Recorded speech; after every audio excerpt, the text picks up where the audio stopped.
और ध्यान देना, विद्वान का उल्टा मूर्ख, धनवान का उल्टा निर्धन, सुख का उल्टा दुख, पर आनंद एक ऐसा शब्द बना कि आज तक आनंद का विलोम नहीं बना। न किसी शास्त्र में, न किसी वेद में, न किसी पुराण में आनंद का उल्टा नहीं मिला। एक बार हम कथा कह रहे तो एक सज्जन आए, बोले महाराज आप गलत कथा सुना रहे हो। हमने कहा क्यों? बोले आपने कहा आनंद का उल्टा नहीं होता। हमने कहा हमने तो यही पढ़ा। बोले महाराज आनंद का भी उल्टा होता है। हमने कहा क्या होता भैया बता दो, शायद हमें पता चल जाए। बोले महाराज जी आनंद का उल्टा होता निरानंद। हमने कहा धन्य हो। अब विचार करो, अब आनंद में उपाधि चाहे जितनी लगा दो, निरानंद, ब्रह्मानंद, चिन्मयानंद, खंडानंद, सुबोधानंद, पर ये बताओ क्या आनंद का उल्टा हुआ? ये तो जहां पर है वहीं पर है, आनंद का उल्टा नहीं हो सकता। क्यों नहीं हो सकता? इसका कारण है आनंद कोई शब्द नहीं है, आनंद कोई साधारण व्यक्ति नहीं। आनंद किसे कहते हैं? आनंद ही भगवान को कहते हैं। जब गोकुल में भगवान का अवतार हुआ, सभी ब्रजवासी आए और जब बधाई गाने लगे तो क्या कह रहे हैं? नंद के आनंद भयो। नंद के, किसी ने ये नहीं कहा कि नंद के कन्हैया भयो, सब कह रहे नंद के आनंद भयो। आनंद कोई और नहीं, आनंद ही भगवान है। और भगवान कभी उल्टा नहीं हो सकता। उल्टे तो मनुष्य होते हैं, कहें कुछ करे कुछ धोखा दे, पर भगवान आनंद और भगवान हमारे परमात्मा कभी उल्टे नहीं हो सकते। वो प्रभु हमारे आनंद है। आज वही बात व्यास जी लिख रहे हैं, सच्चिदानंद रूपाय विश्वोत्पत्त्यादि हेतवे। एक और शब्द लिखा, इसके आगे लिख दिया रूपाय। विचार करिए, व्यास जी चाहते तो ये लिख देते कि सच्चिदानंद स्वरूपाय। श्लोक गलत ना होता, पर इन्होंने रूप लिखा, रूपाय, स्वरूप नहीं लिखा। पता है क्यों? क्योंकि रूप और स्वरूप में बहुत बड़ा अंतर होता है। रूप किसे कहते हैं? रूप वह होता है जो प्राकृतिक हो। जैसा भगवान ने हमको बनाया, अगर हम ऐसे रहें तो ये रूप है। और स्वरूप किसे कहते हैं? बोले जो बनावटी भेद बनाए वो स्वरूप होता है। और आजकल रूप किसी के पास नहीं, सबके पास स्वरूप है। ऊपर से तो बड़े बढ़िया है, ऊपर से लगता है कि इनसे बढ़िया तो कोई है ही नहीं। और भाई साहब विचार कर रहे हैं कि तुम जाओ कहीं तुम्हारा एक्सीडेंट हो जाए। आजकल हर व्यक्ति के अंदर ईर्ष्या भरी है। रूप और स्वरूप में बड़ा अंतर होता है, इसलिए रूप बनाओ स्वरूप नहीं। आजकल के भक्त कहते हैं मन मैले तन उजले, जैसे बगुला हो याते तो कागा भलो, सब रंग एक हो। आजकल के भक्त कहते हैं मन मैले तन उजले। ऊपर से तो बड़े बढ़िया है, पर अंदर से बड़े कपटी है। पता है कैसे? जैसे एक बगुला, जैसे बगुला होए। बगुला जानते हो आप लोग? बगुला का कलर क्या होता है? व्हाइट, सफेद है। देखने में इतना बढ़िया लगता है, इतना सुंदर है, खिलाओ घर ले जाए। पर इसके गुण क्या होते हैं? जल में जब खड़ा होगा तो एक पैर से खड़ा हो जाएगा, और जब तक शिकार नहीं कर लेगा तब तक वहां से हटेगा नहीं। वैसे आज व्यक्ति है, अगर किसी को अगर दिमाग लगा दे आजकल मनुष्य, तो जब तक सोचते कि हम इनको बर्बाद नहीं कर देंगे तब तक हटेंगे नहीं। साम दाम दंड भेद कुछ भी करना पड़े। तो भैया बगुला ना बनो, इससे अच्छा तो कौवा बन जाओ। याते तो कागा भलो। क्यों? सब रंग एक हो। इससे बढ़िया तो कौवा है। कम से कम कपटी तो नहीं है, हम लोग कपटी हो गए। आज भगवान के मंदिर में आप गए, भगवान के मंदिर में बड़ी लंबी लाइन लगती है, ध्यान देना। पर भगवान ये नहीं देखते कि मेरे मंदिर में सुंदर भक्त कौन खड़ा है? भगवान ये नहीं देखते हैं कि मेरे मंदिर में धनवान व्यक्ति कौन खड़ा है। भगवान ये नहीं देखते कि मेरे मंदिर में पैसे वाला कौन है, वैभव वाला कौन है। भगवान तो ये देखते हैं कि मेरे मंदिर में भीड़ तो बहुत लगी है, पर इस भीड़ में, इस लाइन में मेरा सच्चा भक्त कौन खड़ा है। भगवान उसको मिलते। भगवान आपके धन के भूखे नहीं, आपके वैभव के भूखे नहीं, आपके 56 भोग के भूखे नहीं। आप भगवान को 56 भोग लगाओ, भगवान स्वीकार नहीं करेंगे। अगर आपके अंदर भाव है तो आप नमक रोटी भी खिलाओगे, भगवान खाने के लिए तैयार बैठे। भगवान कहते हैं भाव का भूखा हूं मैं, बस भाव ही एक सार है, और जो भाव से भजता मुझे तो भाव से बेड़ा पार। भावना में भावना हो तो भावना बेकार है। आप रुपया दे करके किसी मंदिर में गए, वीआईपी मंदिर में बड़ा जो चलता हो, बिहारी जी के मंदिर में आप जाओ वृंदावन में, तो आप पैसा दे करके बिहारी जी के पास तो बैठ जाओगे, पर बिहारी जी के हृदय में नहीं जा पाओगे। उनके हृदय में कौन जाएगा? जो सच्चा भक्त होगा। कितने लोग आप बैठे, आप बताओ ऐसा कौन व्यक्ति है जिसने भगवान को धन से खरीदा हो? जिसको भगवान धन से मिले हो। धनवान को एक बार भगवान नहीं मिलते, गरीब को पहले मिल जाता है। दुर्योधन की मेवा त्यागो, साग विदुर घर खाई, सबसे ऊंची प्रेम सगाई। भगवान कहते हैं मुझे प्रेम दो। भगवान केवल आपके प्रेम के भूखे। दुर्योधन के 56 भोग त्याग दिए। दुर्योधन ने कहा भैया खाना तो खाते जाओ कन्हैया, मेरी भैया ने 56 भोग बनाए। तो कन्हैया ने कहा दुर्योधन भोजन केवल 2 स्थिति में किया जाता है, पता है कब? एक तब जब खाने वाले के पेट में भूख हो, और एक तब जो खिलाने वाले के अंदर भाव हो। ना मेरे पेट में भूख है, ना तेरे अंदर भाव है, मैं भोजन कहां से करूं?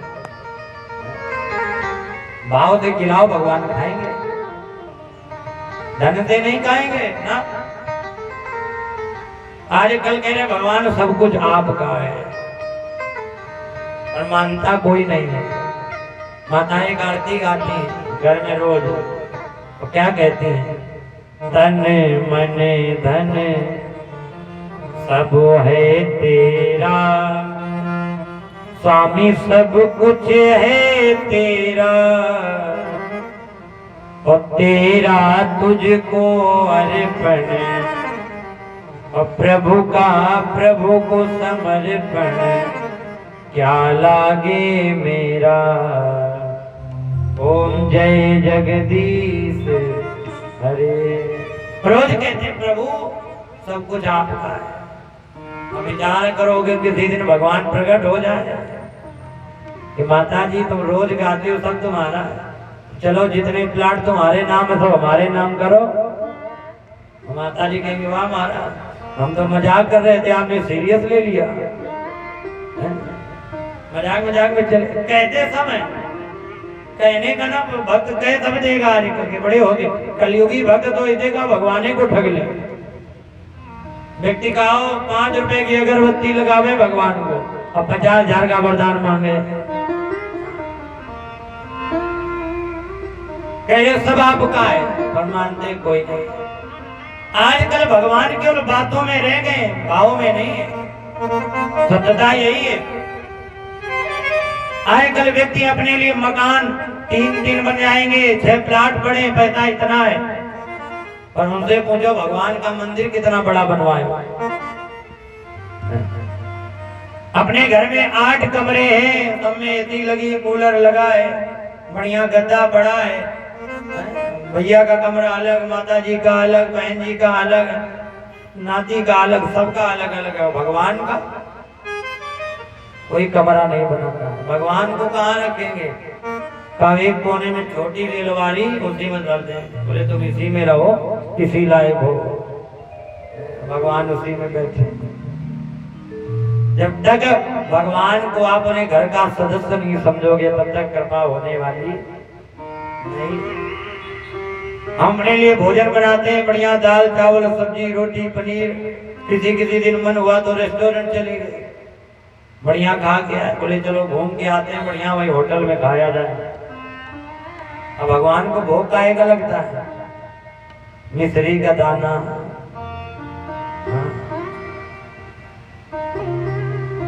और कहीं अगर किसी के यहाँ से निमंत्रण आ गया, शादी का सब परिवार भी फैमिली, तो भगवान को कहो 4 मिश्री के दाना भी ना मिले, अपना पनीर खा रहे, भगवान भूखे बैठे। ऐसी भक्ति है। कहा जाता जो आप अपने घर में बनाते हो अपने लिए, पहली बात तो ऐसी चीज घर में ना बनाओ आप खा सको, ठाकुर जी ना खा सके, ऐसी चीज कभी ना बनाओ। और जो भोजन बनाओ वही ठाकुर जी को भोग लगाओ, तब खाओ। और आजकल भोजन ऐसा बनता ही नहीं कि भोग लग सके,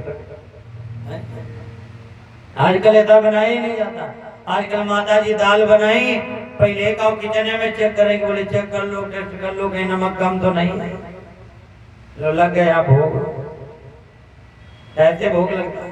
और चाहे जितना चेक कर लो, कुछ ना कुछ कम ही रहेगा। और एक दिन भोजन बना करके आप ठाकुर जी को भोग लगाओ, अगर आपने भोग लगा दिया, अगर उसमें कुछ कम भी है तो अपने आप पूरा हो जाएगा। पता है क्यों? क्योंकि जब भगवान का भोग लग जाता है तो भोजन नहीं रहता है, वो बन जाता है प्रसाद, और प्रसाद में कभी कोई कमी नहीं होती। बोलो राधे राधे। थोड़ा तेजी से बोला करो, अपने कोई कमी नहीं होगी। लोग कहते हैं आप शादी विवाह में भोजन करने जाओ, लोग 10 लाख रुपया खर्चा करते हैं भोजन में, और फिर भी जब भोजन करके आओगे तो लोग कमी निकालते हैं कि सब तो ठीक था, पर रायता कम बढ़िया था, सब तो ठीक था, छोला में थोड़ा राम रस कम था, कड़ू नहीं था। पर ये बताओ आप लोग विचार करना, जब भगवान की कथा का या कहीं पूजन का जब भंडारा होता है, शादी विवाह में सब अलग अलग बनता है, भंडारे में जितनी सब्जी का सब एक में मिक्स कर दी जाए, और लोग कहते हैं महाराज भंडारे का प्रसाद बहुत बढ़िया लगता है। पता है क्यों बढ़िया लगता है? क्योंकि वो प्रसाद है, आप भोजन कर रहे हो, जब तक भोजन को प्रसाद नहीं बनाओगे वो अच्छा लगेगा ही नहीं। भगवान को भोग लगाओ तब खाओ। तो भक्ति कैसी करो? स्वरूप वाली ना करो, रूप वाली करो। वही कथा में आओ, सच्चिदानंद रूपाय, स्वरूप ना बनाओ, रूप बनाओ। विश्वोत्पत्त्यादि हेतवे, जो परमात्मा विश्व की उत्पत्ति करते हैं, पालन करते हैं, बाद में संहार कर देते हैं। देखो वैसे तो हमारे देवताओं के सब काम बटे बटे विभाग बांट दिए गए। ब्रह्मा जी का काम है सृष्टि करना, विष्णु जी का काम है पालन करना, और शंकर जी का काम है संहार करना। पर विष्णु जी एक ऐसे देवता हैं जिनके पास सारे विभाग हैं, सारे पावर है। जैसे प्रधानमंत्री होते तो एक कैबिनेट बना दी जाती है कि तुम जाओ, तो कानून मंत्री, तुम स्वास्थ्य मंत्री, तुम वन मंत्री, ये सब का अलग अलग काम बना दिया गया। पर प्रधानमंत्री के हाथ में वो पावर रहता है कि जब चाहे तब वो अपने अनुसार फैसला ले सकता है।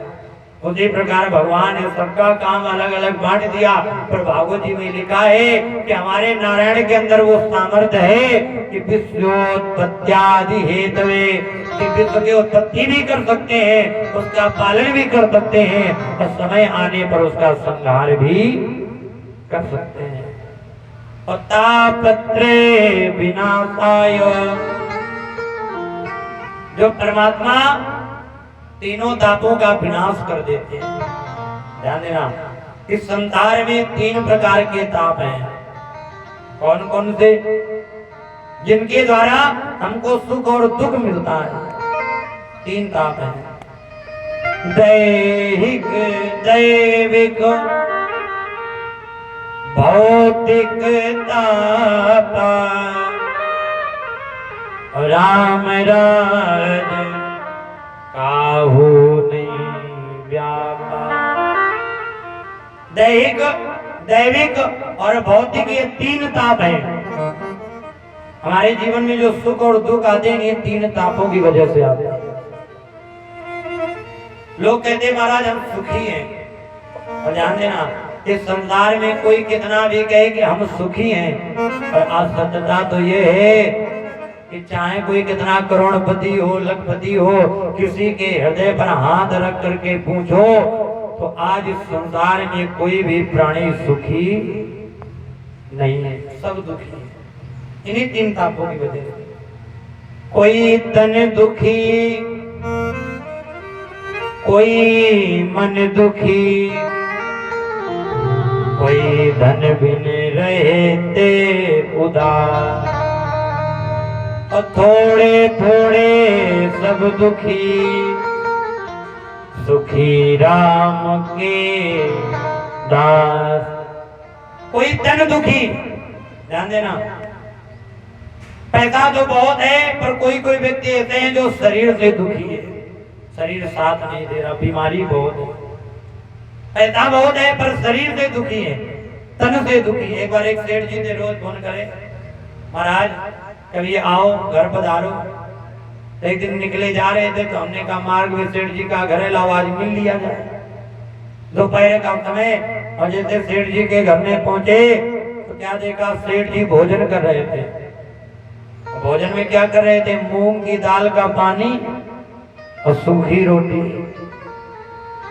हमने कहा सेठ जी इतना धन, इतना वैभव, इतना पैसा होते हुए भी मूंग की दाल का पानी पी रहे हो और सूखी रोटी? अरे ज्यादा ना करो, करते का रोटी में घी लगा लो तब खाओ। सेठ जी ने जोड़े हाथ, बोले महाराज जी अगर रोटी में हमने घी लगा करके खा लिया तो हमारा ब्लड प्रेशर हाई हो जाएगा। डॉक्टर ने मना किया। तो शरीर से दुखी है, कोई तन दुखी, कोई मन दुखी, और कोई कोई मन से दुखी होते हैं। बड़े बड़े सेठ हैं, पैसा बहुत है, एक बेटा है, और विचार कर रहे हैं कि एक बेटा है, इसको हम खूब पढ़ाएंगे, और उसको भेज दिया पढ़ाने के लिए दिल्ली, बम्बई, हॉस्टल में रहने लगा। हम विचार करें मेरा बेटा बड़ा हो गया है तो अपने बेटे का विवाह अच्छे खानदान में करेंगे। अब बेटा 25 वर्ष का हो गया, अब पिताजी क्या कर रहे हैं? पिताजी विवाह की बात किए बैठे कि जल्दी से मेरा बेटा आ जाए तो परीक्षा करें, एंगेजमेंट करें, लड़के का विवाह कर लें। बयाना भी ले लिया। पिताजी इधर बात किए बैठे और उधर लड़का पढ़ने गया था तो सिंगल और लौट के आया तो डबल। बोले पिताजी हम कर रहे विवाह। अब पिताजी की जो मन की बात है मने में धरी रह गई, ये मन से दुखी, कोई तन दुखी, कोई मन दुखी, और कोई धन बिन रहते उदास। कोई कोई धन से दुखी होते। विचार करिए कि मजदूर होता है, वो दिन रात मजदूरी करता है, शाम को चलता है तो उसको मजदूरी में 400-500 रुपए मिल जाते हैं। विचार करिए वो मजदूर उन 500 रुपए में अपना पेट भरे, कि अपनी पत्नी का पेट भरे, कि अपने बच्चों को पढ़ाए। शरीर अच्छा है, कोई बीमारी नहीं है, बढ़िया है, पर धन की कमी है, सब दुखी हैं। थोड़े थोड़े सब दुखी, तो सुखी कौन है? बोले सुखी राम के दास। सुखी कौन? बोले जो राम का भक्त बन गया वो हर प्राणी सुखी है। दीन कहे धनवान सुखी। किसी से पूछो भैया सुखी कौन, तो लोग कहते जो सबसे गरीब है, न खाने की चिंता न कमाने की चिंता, भीख मांग के खा लिया, इधर उधर मिल गया खा लिया, तो वो लोग सुखी हैं। गरीब जो निर्धन है, तो किसी गरीब से जाकर के पूछो कि भैया तुम सुखी, तो वो क्या कहेगा? दीन कहे धनवान सुखी। वो कहता हम सुखी नहीं है। बोले फिर? बोले जिनकी बिल्डिंग बनी खड़ी, जिनकी फैक्ट्री चल रही है, पैसा बहुत है, वो सुखी है। तो आप पैसे वाले के पास जाओ, पूछो भैया तुम सुखी हो, तो वो क्या कहेगा? दीन कहे धनवान सुखी, और धनवान कहे सुख राजा को भारी। हम सुखी नहीं है। बोले फिर? बोले सुखी तो यहाँ का जो राजा है वो है। योगी जी सुखी होंगे, मुख्यमंत्री बने, उनसे जाके पूछो। तो आप राजा से जाके पूछो तुम सुखी हो, तो क्या कहेंगे? राजा कहे महाराजा सुखी। राजा कहता हम सुखी नहीं। बोले फिर? बोले हम तो केवल एक प्रदेश के राजा हैं, सुखी तो मोदी जी होंगे, पूरे देश के राजा हैं। उनसे जाके पूछो। तो आप देश के राजा के पास जाओ, उनसे पूछो कि तुम सुखी हो, तो क्या कहेंगे? राजा कहे महाराजा सुखी, महाराजा कहे सुख इंद्र को भारी। बोले हम तो केवल एक देश के राजा हैं, अभी फिर चुनाव आ रहा, फिर टेंशन, पता नहीं कौन सी पार्टी है, कितना लड़ना पड़े, कितनी मेहनत करनी पड़े, आए कि ना आए। फिर बोले सुखी हम नहीं। बोले कौन सुखी? तो महाराजा कहे सुख इंद्र को भारी। हम तो एक देश के राजा, सुखी तो इंद्र है जो स्वर्ग का राजा है। और इंद्र से जाकर के पूछो कि भैया तुम सुखी हो, तो इंद्र क्या कहेगा? इंद्र कहे चतुरानन को सुख। ब्रह्मा जी सुखी हैं, और चतुरानन कहे सुख विष्णु को भारी। ब्रह्मा जी कहते विष्णु जी सुखी। तुलसीदास जी ने विचार के प्राणी, इस संसार में कोई प्राणी सुखी नहीं है। सुखी कौन है? बोले तुलसीदास विचार करें, हरि नाम बिना सब जीव दुखारे। बोले इस संसार में जिसके पास राम नाम रूपी धन नहीं है, वो हर प्राणी दुखी है। सुखी रहना तो भगवान की शरण लो, सबसे बड़ा धन राम नाम रूपी धन है। मीरा जी एक बड़ा सुंदर पद गाया करती थी। मीरा जी कहती थी मैंने कौन सा धन कमाया? मैंने राम का धन कमाया। क्या कहती थी? पायो जी मैंने राम रतन धन पायो, पायो जी मैंने राम रतन धन पायो, पायो जी मैंने राम रतन धन पायो, पायो जी मैंने राम रतन धन पायो। सभी लोग ताली की सेवा करो गाँव से।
राम रतन धन पायो, पायोरी में राम रतन धन पायो। हाथ उठाओ सभी लोग, भाव दे जाओ।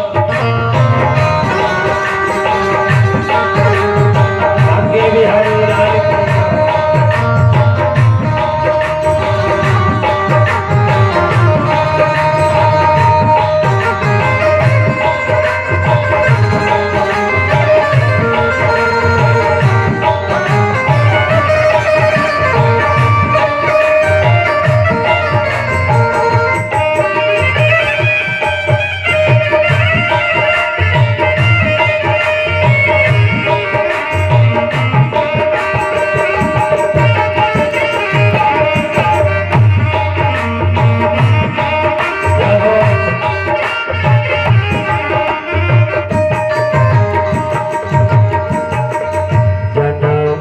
जन्म की पूंजी पाई, जन्म जन्म की पूंजी पाई। देखो ये पद इतना बढ़िया है, अगर आप इसको अपने जीवन में उतार लो तो बड़ी भक्ति हो जाए। इस धन को जो आप कमा रहे हो यहाँ पर 2-2 हजार वाले नोट, ये धन आराम से बताओ कोई आज तक अपने साथ में लेकर के गया? कोई 10,000 रुपया लेकर के गया है? 1 रुपया भी साथ में जाने वाला नहीं है। पर ये जो आप यहाँ पर बैठ करके इकट्ठा कर रहे हो, कथा सुन रहे हो, पूजा कर रहे हैं, भक्ति कर रहे हैं, ये एक ऐसा धन है कि यहाँ तो काम आएगा, पर आगे आप जहाँ जाओगे ये धन आपके साथ जरूर जाएगा, साथ में जाएगा।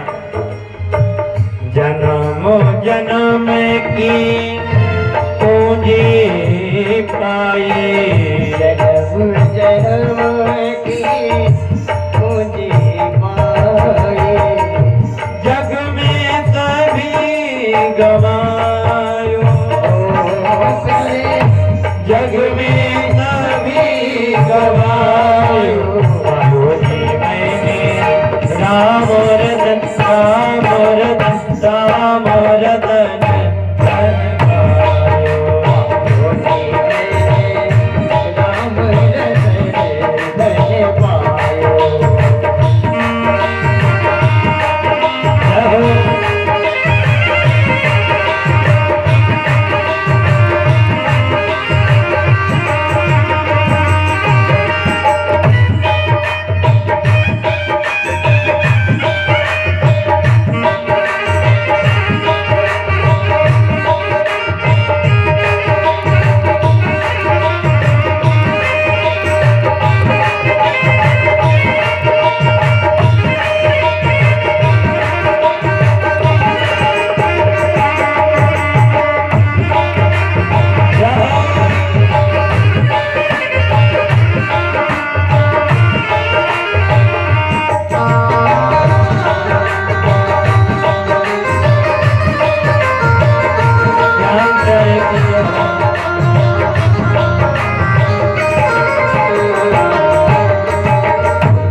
न कोई चोरे न लेवे, करजे न कोई चोरे न लेवे।